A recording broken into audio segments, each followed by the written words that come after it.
Hey everyone, welcome back to the channel. Today I've got a chilling story for you.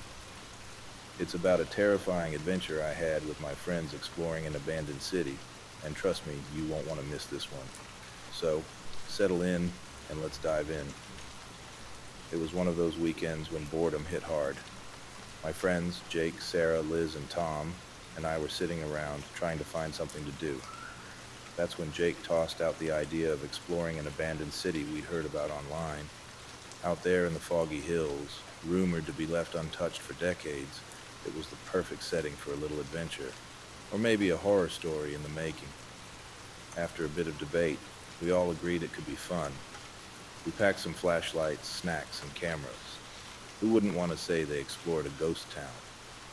The drive took about an hour, and as we got closer, the scenery became eerily beautiful.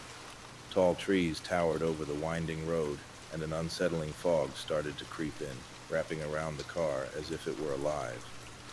When we finally reached the city, it felt like stepping into a time machine. Crumbling buildings loomed over us, their windows like dark eyes staring into our souls. The air felt thick with moisture, and the fog swirled around our ankles almost like it was trying to pull us in. We parked the car and got out, our excitement mingling with the rising unease. "Let's check out that diner first," Liz suggested, pointing toward a rusted sign swinging on broken hinges. We made our way down the cracked sidewalk, laughter filling the air. Photo ops, we decided, were a must. The place was filled with old booths, a jukebox stuck on a single tune, and scattered cutlery like a forgotten meal. It was surreal. As we explored, the atmosphere shifted, the fog thickened, and an unsettling silence settled in around us. We began to hear creaks and rustles coming from God knows where. Not gonna lie, a few of us started to feel that pit in our stomachs. But anything could be creepy in this place, right? After about an hour, we ventured further into the heart of the city, where the buildings were taller, casting strange shadows in the dim light. We were trying to capture everything on our phones, cracking jokes, trying to distract ourselves from the creeping dread. Then, that's when we saw him. At first, I thought I was imagining things, but no. There he was, standing at the edge of a nearby street, half obscured by the fog. A clown, and not just any clown.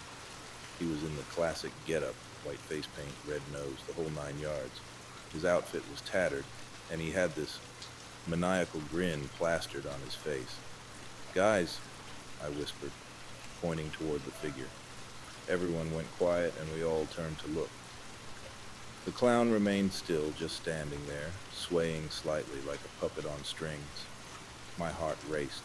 Who even comes here to dress up as a clown? "Maybe he's just a prankster," Tom said, trying to laugh it off, but even his voice cracked slightly.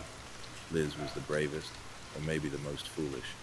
"Let's go closer," she suggested, and without waiting for a response, she started down the sidewalk toward him. The rest of us exchanged nervous glances, but followed her anyway, curiosity overriding caution. As we approached, the fog thickened, almost choking us. The clown didn't move, just stood there with that eerie grin. Liz was acting all bold, shouting silly things. "Aren't you supposed to juggle or something?" But he didn't even flinch. Then, something bizarre happened.